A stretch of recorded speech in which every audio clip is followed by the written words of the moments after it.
Hello guys, कैसे हैं आप लोग। आई होप कि आप लोग बहुत ही अच्छे होंगे और अच्छे नहीं भी हो तो अच्छी हो जाइए, क्योंकि मैंने आपको बताया था कि एसएससी जीडी की न्यू वैकेंसी जितना ही लेट हो रहा उतना ही जल्दी आएगी और उतना ही जल्दी आ भी गई और 24/11 से फॉर्म अप्लाई हो भी रहे हैं। तो आप लोग जितने भी कैंडिडेट हैं, जितने भी साथीगण हमारे हैं, जो पिछले एसएससी जीडी में जो टूट चुके थे, जिनका मेरिट लिस्ट में नाम नहीं आया था, वो कैंडिडेट खास तौर पे ध्यान देंगे। आप लोग के लिए फिर से एक सुनहरा मौका आया है। आप हुए या फिर जो नए कैंडिडेट जिनका 18 वर्ष इस बार हुए हैं, वो भी बहुत सारे ऐसे कैंडिडेट होंगे जो इस बार फर्स्ट टाइम उस फॉर्म को अप्लाई करेंगे। समझ रहे हैं ना, कि फर्स्ट टाइम फॉर्म भरेंगे। खासतौर जो पहले जो कैंडिडेट हैं उनको तो पता है कि किस प्रकार से फॉर्म भरा गया था, क्या रिक्वायर्ड था उसमें, तो उनको मालूम है। जो सेकेंड टाइम जो फॉर्म भर रहे हैं उन कैंडिडेट को मैं कुछ बता देना चाहता हूँ, वो कैंडिडेट गलती ना करे। ठीक है, सबसे पहले आपकी कितना कैंडिडेट ये तो होता है कि 169 जिनका हाइट रहता है, कम से कम अपनी जो फिजिकल है, जो आपका फिजिकल रिक्वायरमेंट है, फिजिकल रिक्वायरमेंट के हिसाब से आप फॉर्म को जरूर अप्लाई करें। बहुत सारे ऐसे कैंडिडेट होते हैं जिनका फिजिकल रिक्वायरमेंट पूरा नहीं होता है, जिसे चेस्ट उनका 78 रहता है, या फिर क्या बोलते हैं आपका हाइट 169 ही रह जाता है। सोचता नहीं 170 ले लेगा, नहीं, आपका प्रॉपर 170 होना चाहिए, फिर जाके आप इस फॉर्म को अप्लाई करें। फॉर्म अप्लाई, ये देखिए दोस्तों, मैं ये बात आपको इसलिए बता रहा हूँ, कितना फॉर्म भरने की पहले की बात बता रहा हूँ, बाद बाकी मैं बात बताऊँगा, फॉर्म भरने से पहले की बात बता रहा हूँ, ताकि ऐसा गलती आप लोग ना करें। और जो नए कैंडिडेट हैं, जो 18 वर्ष जिनका नहीं इस बार हुआ है, वो फर्स्ट टाइम वो फॉर्म को अप्लाई करें। उन कैंडिडेट के लिए मैं बता देना चाहता हूँ कि जब भी आप फॉर्म भरते हैं तो इन चीज़ों को ज़रूर देखें। आपका हाइट 170 प्लस होना चाहिए। SC/ST को छोड़ के मैं बात रहा हूँ, अभी जनरल ओबीसी की बात बता रहा हूँ। ठीक है, आपका हाइट 170 प्लस होना चाहिए। ठीक, नैन आपका जो चेस्ट है 80 होना चाहिए, एक्सपेंडेबल 85 होना चाहिए। तो इन सभी चीज़ों को आपको देखते हुए ही फॉर्म को अप्लाई करना, और अपने आप को देखना कि मैं मेडिकल मतलब शरीर मेरा फिट है। होता है कितना जिसका हाथ वो मतलब ये जो सटा रहता है वो नहीं कर पाते हैं, जिनका घुटना बिल्कुल क्लोज रहते हैं वही फॉर्म को भर देते हैं, और सब कुछ प्रोसेस होने के बाद उनका क्या होता है, जब लास्ट मेडिकल होता है उनमें वो छट जाते हैं। तो इन सब चीज़ों को देखते हुए ही आप इस फॉर्म को अप्लाई करें। नहीं है तो आप पिछले साथी जो फॉर्म अप्लाई किए हैं उनसे पता करें वो किस प्रकार से फॉर्म को अप्लाई किए हैं, क्या रिक्वायरमेंट था, उस हिसाब से उसको अप्लाई करें। जैसा कि आप सभी को पता है कि इसकी रिक्वायरमेंट 26,146 की न्यू वैकेंसी आई है। ठीक है, सभी पोस्टों के लिए अलग अलग सीट दिए गए हैं। जितने भी CRPF, CSF, Assam rifle, ITBP, आपका BSF वगैरह जितना भी है, सभी मतलब जब जितने भी फोर्स हैं सभी के लिए अलग अलग मतलब सीट दिए गए हैं। ठीक है, मैं आपको बारीकी से बता देना चाहता हूँ एक बार। सबसे पहले क्या है दोस्तों, मैं सबसे पहले आपको बता देना चाहता हूँ कि जो SSC GD constable exam 2023 short details of notification की मैं बात बता देना चाहता हूँ। बहुत सारे ऐसे कैंडिडेट होंगे जिनको बहुत चीज़ पता होंगे, और बहुत ऐसे कैंडिडेट होंगे जिनको कुछ नहीं पता होंगे। तो मैं उन कैंडिडेट को बता देना चाहता हूँ। इसका एप्लीकेशन जो अप्लाइंग है 24/11 से है। ठीक है, इसका लास्ट डेट है दोस्तों 31/12/2023। जी हाँ, इसके लास्ट मंथ के लास्ट वीक के लास्ट दिन तक ही इसका डेट है, तो इसको ध्यान रखना। 31/12/2023, वो भी 11 PM तक।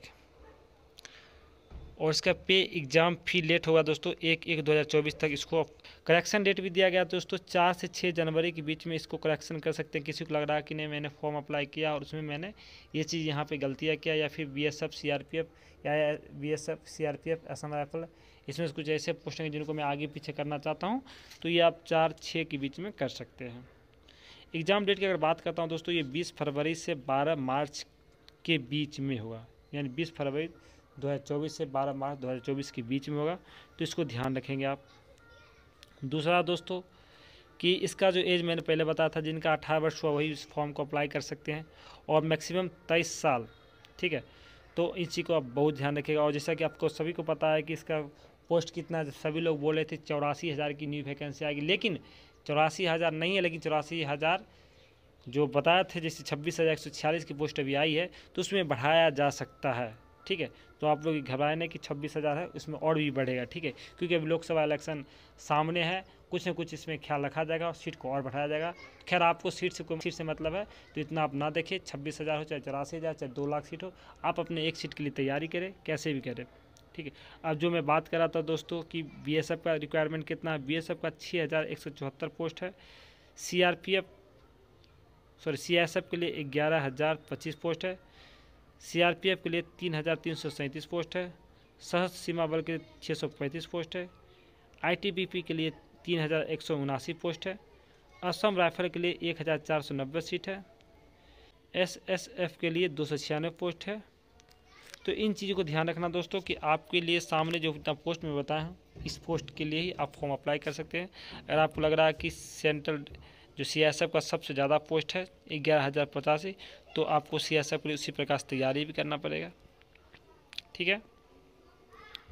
अभी तो ये हो गया दोस्तों, मैं आपको बारीकी से नहीं बता पाऊँगा, शायद आपको लगेगा कि टाइम ज़्यादा ले रहे हैं सर, मैं इसलिए शॉर्ट को बता देता हूँ। BSF जो है 963 पोस्ट के लिए बता दिया था, इसमें आप देख सकते हैं UR के लिए कितना, EBC के लिए, OBC, जिस पोस्ट में आप जहाँ आते हैं उस पोस्ट के लिए आप इसमें चूज कर सकते हैं। CSF के लिए, CRPF के लिए, SSB के लिए, ITBP के लिए, असम राइफल के लिए, SSF के लिए, ठीक है। तो इन सब चीज़ों के लिए ध्यान रखना, ठीक है। अब मैं बात करता हूँ दोस्तों SSC GD की जो फिजिकल इफिशियंटी क्या है, मतलब एलिजिबिलिटी क्या है। बहुत सारे ऐसे कैंडिडेट होते हैं ना कि 169 होते हैं, वो अपने इस फॉर्म को अप्लाई करते हैं, तो ऐसे कैंडिडेट इस फॉर्म को अप्लाई नहीं करें जिनका 170 हाइट नहीं है, खासतौर पर जनरल OBC की मैं बात कर रहा हूँ, और SC की, ये ऐसा नहीं कि ST के, सिर्फ जनरल OBC SC के लिए बात करता हूँ। हाइट 170 सेंटीमीटर होना चाहिए, और मेल ST के लिए 162.5 सेंटीमीटर होना चाहिए, फीमेल के लिए 157 सेंटीमीटर होना चाहिए, चाहे जनरल हो, OBC हो, SC हो, ठीक है। और फीमेल ST के लिए 150 सेंटीमीटर होना चाहिए हाइट। चेस्ट है दोस्तों 80 से 85 किसका है, जनरल OBC SC के लिए, और ST के लिए 76 से 80 है, ठीक है। और महिला के लिए इसका कोई रिक्वायरमेंट नहीं है। रनिंग 5 किलोमीटर 24 मिनट तय करना है, मेल ST हो चाहे मेल जनरल OBC ST हो। फीमेल के लिए 1.5 किलोमीटर है 8.5 मिनट में, और फीमेल ST के लिए है 1.5 किलोमीटर 8.5 मिनट, मतलब दोनों के लिए रनिंग सेम ही है। दोस्तों इस फॉर्म को अप्लाई मैंने पहले ही बताया था कि 24/11 से लेकर 31/12/2023 के बीच में करना है, इन चीज़ को जरूर ध्यान रखें। तो गाइस आपने देखा कि किन किन पोस्टों के लिए कितनी वैकेंसी निकली है। मैंने आपको बता दिया कि BSF के लिए इतना, CRPF के लिए इतना, CSF के लिए इतना, SSB के लिए इतना, असम राइफल्स के लिए इतना है, और SSF के लिए कितना है। तो इन सब चीज़ को देखते हुए और आप अपने कास्ट के हिसाब से जितना एलिजिबिलिटी है उसमें जो आपका कास्ट है उस हिसाब से आप देख लीजिए कितना पोस्ट किस में रिक्वायरमेंट है, सबसे ज़्यादा किस में है, किस में कम है, तो आप उस हिसाब से आप फॉर्म को अप्लाई कर सकते। ये सेशन हमने दे सकते हैं, आप खुद लीजिए कि मुझे किस में जाना है, ठीक है। दूसरी बात है दोस्तों कि जो मैंने आपको हाइट बताया था, हाइट 170 से नीचे वाले, खासतौर पर ST वाले तो छोड़ के, जनरल OBC SC जो भी कैंडिडेट मेल में है और जिनका हाइट 170 से नीचे है, वो कैंडिडेट इस फॉर्म को अप्लाई ना करें। जिनका 170 प्लस है वही इस फॉर्म को अप्लाई करें। देन आपको चेस्ट के बारे में बताया, 80-85 होना चाहिए। ST के लिए जो हाइट है 162.5 सेंटीमीटर होना चाहिए, ठीक है। और फीमेल के लिए 157 सेंटीमीटर होना चाहिए। तो इन सब चीज़ों को ध्यान रखें दोस्तों, जो मैंने आपको बताया।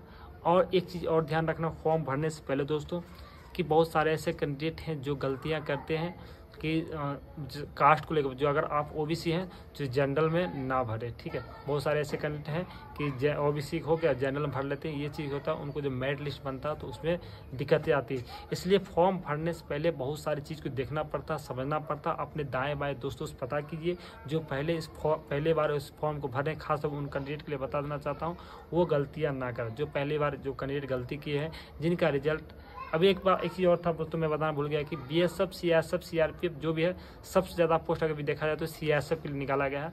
तो आप लोग बहुत सारे ऐसे कैंडिडेट होंगे कि CSF 11,000 कुछ पोस्ट है, तो आप लोग ये सोचेंगे कि चलो CSF है और 11,000 सीट है, चलो अप्लाई करते हैं। लेकिन एक बात ध्यान रखना दोस्तों, जो CSF ज़्यादा पोस्ट तो जरूर दिया है, लेकिन CSF के लिए सबसे ज़्यादा आपको ओवरऑल मार्क्स भी चाहिए। आप यूँ अगर सोचे कि सीआईएसएफ में फर्स्ट चूज दे दिया और मतलब मेरा रिजल्ट बन जाए सीआईएसएफ में, तो ऐसा नहीं है। सीआईएसएफ के लिए दोस्तों आपको 11,000 जो सीट दिया है सीआईएसएफ, उसी हिसाब से आपका नंबर भी होना चाहिए, फिर जाके आपका सीआईएसएफ में रिजल्ट आएगा फाइनली मेरिट लिस्ट। ठीक है, तो इन सब बातों को ध्यान रखते हुए फॉर्म को अप्लाई करें।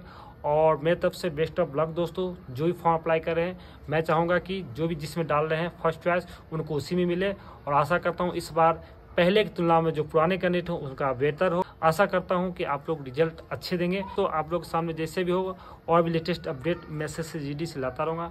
तब तक के लिए अगर आपने मेरे चैनल को सब्सक्राइब नहीं किया तो चैनल को सब्सक्राइब कर ले और अपने दोस्तों के साथ ये लिंक को जरूर शेयर करें।